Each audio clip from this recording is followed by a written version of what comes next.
এই মেঘলা দিনে একলা ঘরে থাকে না তো মন, কাছে যাব কবে পাবো ওগো তোমার নিমন্ত্রণ। শুভ সকাল বন্ধুরা, তোমরা সবাই কেমন আছো? আশা করছি সবাই খুব ভালো আছো। যে যেখান থেকে আজকের ভিডিওটা আমার দেখছো, সবাইকে অনেক অনেক ভালোবাসা জানিয়ে আজকের ভিডিওটি শুরু করছি। দেখো বন্ধুরা, অ্যাকোয়ারিয়ামে চিংড়িগুলো না অনেকটাই বড় হয়ে গেছে আগের থেকে, যদিও এগুলো খুব একটা বড় হয় না। কি সুন্দর লাগছিল দেখতে। দেখো, চলো কি কি রান্না করলাম তোমাদেরকে দেখাই। তো মূলো দিয়ে মুসুর ডাল করা হয়েছে একদম পাতলা করে, আর যেটা রান্না করা হয়েছিল সকালবেলাতে সেটা হলো আলু মাখা। ভীষণ ভীষণ ভালোবাসি এটা আমি খেতে। আর তার সাথে একটা বাঁধাকপি এবং সব সবজি দিয়ে একটা নিরামিষ তরকারি। আর স্পেশালি যেটা হয়েছিল সেটা হলো চিকেন। আর তোমাদের দাদাভাই এনেছিল বাজার থেকে চাপিলা মাছ। তো দেখো, সমস্ত সবজি এবং পেঁয়াজ লঙ্কা কেটে রেডি করা হয়ে গেছে। এটা মাই রান্না করবে এবং মার হাতেই ছেলেরা খুব ভালো খায়। দেখো, চাপিলা মাছগুলো অলরেডি রেডি, তো মা রান্নাটা করবে এখন। চলো বাইরে একটু দেখাই আজকের ওয়েদারটা। এত সুন্দর রৌদ্র ছিল সকাল থেকে, তারপরে হঠাৎ কি হলো আকাশের ভগবানই জানে, একদম ঝমঝমিয়ে বৃষ্টিটা নেমে পড়লো। আর বৃষ্টি দেখলেই মনে হয় একটু বৃষ্টির কাছে যাই, কিন্তু কি হয়, এই বৃষ্টিতে ভিজলে পরে তারপর যে জামা কাপড় সমস্ত ভিজে যায় এগুলো। আর তারপরে যেটা বড় ব্যাপার সেটা হলো সানা।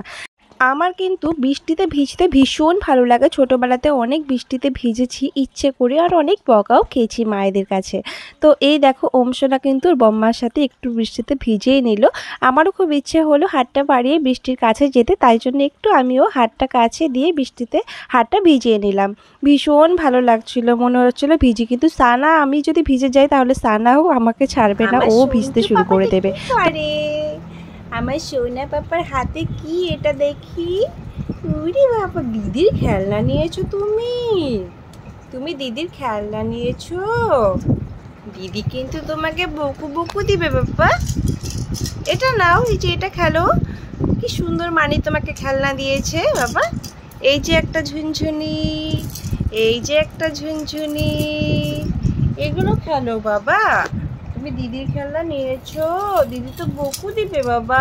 এই যে একটা কি সুন্দর, ও মা কি কিউট না? কিন্তু ওর মানির খুব দুঃখ যে ওম হচ্ছে ওর মানির জিনিসগুলো দিয়ে খেলে না। মানে এগুলো সব অনেকগুলো, প্রায় 8-10টার মতন এই ঝুনঝুনিগুলো কিনে দিয়েছিল, কিন্তু ওম সোনা একটা দিয়েও খেলে না। আসলে মেয়েদের মনে ঝুনঝুনিটা প্রিয়, ছেলেদের মনে হয় খুব একটা ঝুনঝুনিটা প্রিয় না, সেই কারণে খেলে না। দেখো, কিছুক্ষণ খেলবে, তারপর আর এগুলো দিয়ে খেলবে না। দুষ্ট হয়ে গেছে ব্যাপারটা। আবার দিদিভাই, ওর দিদিভাই কি সুন্দর দেখো রাখি পরিয়ে দিয়েছে। সেই রাখিটা এখনও রয়েছে, 3 দিন হয়েছে। মাঝে মাঝে এগুলো মুখে দেওয়ার চেষ্টা করে, তাই না বাবা? বলে আমি এখন হামাগুড়ি দিতে পারিব। তা দাঁত দেখি, দাঁত দাঁত দাঁত দেখি, এই দাঁত দাঁত দাঁত দাঁত দেখি, একটু দাঁতটা একটু দেখি। ওই দেখো, দুটো দাঁত দেখা যাচ্ছে। দেখাই আবার কুচু কুচু কুচু কুচু কুচু কুচু। দেখো, রাত্রিবেলা তোমাদের দাদাভাইয়ের আবদার রুটি খাবে। আসলে ও এতটাই রুটি পছন্দ করে, তো 3বারই যদি ওকে ভাতের বদলে রুটি দেওয়া হয় না, ও এটাই ভালোবেসে খেয়ে নেবে। তো 3বার তো দূরেই থাক, একবারই আমি করে দিতে পারি না। সকালে খুব আমরা ব্যস্ততার কারণে রুটি সকালে হয় না, তো সেই কারণে রাত্রিবেলা চেষ্টা করি একটু ওর আবদারটা পূরণ করতে। তো দেখো, আমি একটু আটা মেখে নিচ্ছি। আর মাও যেহেতু বয়স হয়েছে, মাও পছন্দ করে রাত্রিবেলা রুটি খেতে। তো যাই হোক, আটাটা মেখে নিচ্ছি। আর দুপুরে যেটুকু তরকারি রয়েছে সেগুলো দিয়ে আমরা রুটিটা খেয়ে নেব। তো সানা ওদিকে দেখো টিভি দেখছে। মানে টিভি সন্ধ্যার থেকে পড়তে আসার পরে 9টা অবধি টিভি দেখলো, তারপর 9টার সময় পড়তে বসলো। জানো তো, কখন থেকে বলছি পড়তে বস, তা কিছুতেই না। এবার 9টার দিকে বসে 12টা অবধি বলতে হয় যে বাবা বই গোছা, কেন কি বিছানা, ও বইটি গোছালে পরেই আমি বিছানা করতে পারবো, আমরা শুতে পারবো। দেখো, আটা মাখা কমপ্লিট হয়ে গেছে। আর তোমাদের দাদাভাই এত সুন্দর করে রুটি বেলে না, সেটা না দেখিয়ে তোমাদেরকে আমি পারলাম না। তো ও রুটিগুলো নিজেই বেলছিল এবং নিজেই ভেজে দিল। আসলে না সংসারটা আমাদের একার নয়, আমার শুধু একার সংসার না, সংসারটা করতে হলে সংসারটাতে দুজনেরই অনেক দায়-দায়িত্ব থাকে। আর তোমাদের দাদা কিন্তু অনেক হেল্পফুল, আমাকে অনেক দিক থেকে অনেকভাবে হেল্প করে থাকে। যেহেতু আমি ওমকে নিয়েছিলাম সেই কারণে ও কিন্তু রুটিগুলো বেলে ভেজে নিল।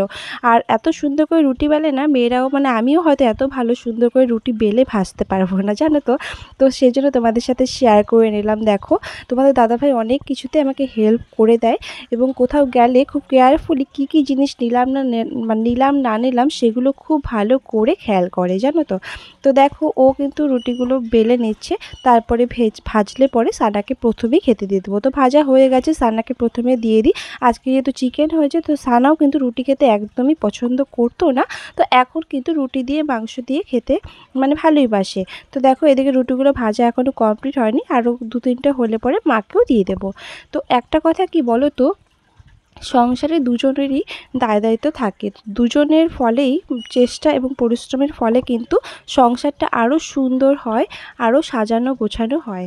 তো দুজনেই আমরা চেষ্টা করছি সংসারটাকে খুব সুন্দর করে তৈরি করার, খুব সুন্দর করে এগোনোর। তোমাদের আশীর্বাদ ও ভালোবাসা যদি পেয়ে থাকি তাহলে আগামী দিনে আরও সুন্দর করে আমরা সংসারটাকে ভালোবেসে এগিয়ে নিয়ে যেতে পারবো। আর সংসারটা এমন একটা জিনিস, তুমি যত সংসারকে ভালোবাসবে, সংসারের প্রতি তোমার যত ভালোবাসা তুমি দেখাবে, সংসারও কিন্তু ততটাই তোমাকে ভালোবাসা ফিরিয়ে দেবে।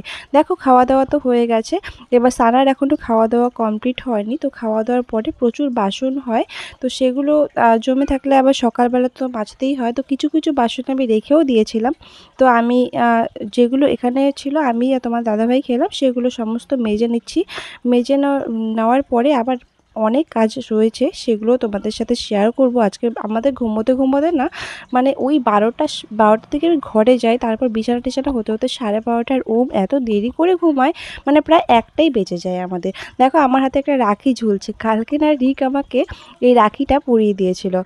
আসলে কস্তুরী না অনেকগুলো রাখি কিনেছিল, প্রায় 25টার মতো রাখি কিনেছিল বান্ধবীদেরকে পরানোর জন্য। তো স্কুলে যায়নি বলে রাখিগুলো সব পড়েছিল, তো সেখান থেকেই রিক আমাদের দুজনকে পরিয়ে দিয়েছিল।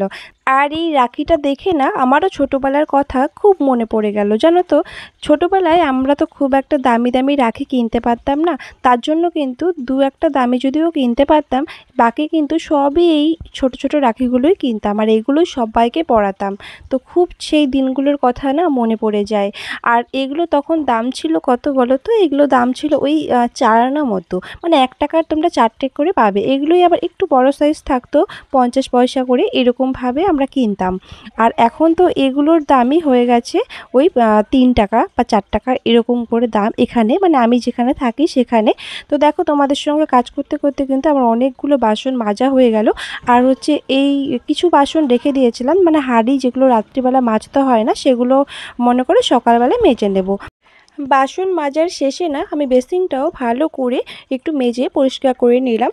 তাতে করে কি হয়, রোজ যদি পরিষ্কার করি তাহলে অতটা কিন্তু নোংরা জমতে পারে না, সে কারণে একটু ভালো করে পরিষ্কার করে ভালোভাবে হাতটা আমি ধুয়ে নিলাম। চলো এবার ঘরে যাব। ঘরে যাওয়ার আগে না মেয়েদের না কাজের কোনো গুনতি হয় না, জানো তো? একটার পর একটা মানে কাজ আমাদের কিন্তু রেডিই থাকে, যে এটা করব, এটার পরে এটা করব।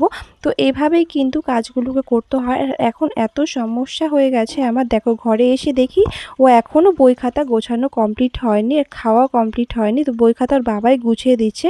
আর ওমে যেহেতু একটা শেষ হয়ে গেছিলো, মানে অল্প ছিল, তো আমি ওর বাবাকে আজকেই বলেছিলাম যে নিয়ে আসার জন্য, কেন কি রাতের মধ্যে শেষ হয়ে যাবে, তো সকালবেলাতেই লাগবে, সে কারণে কিন্তু নিয়ে এসছে। আর এটাকে আমি ভালো করে ঢেলে রাখছি।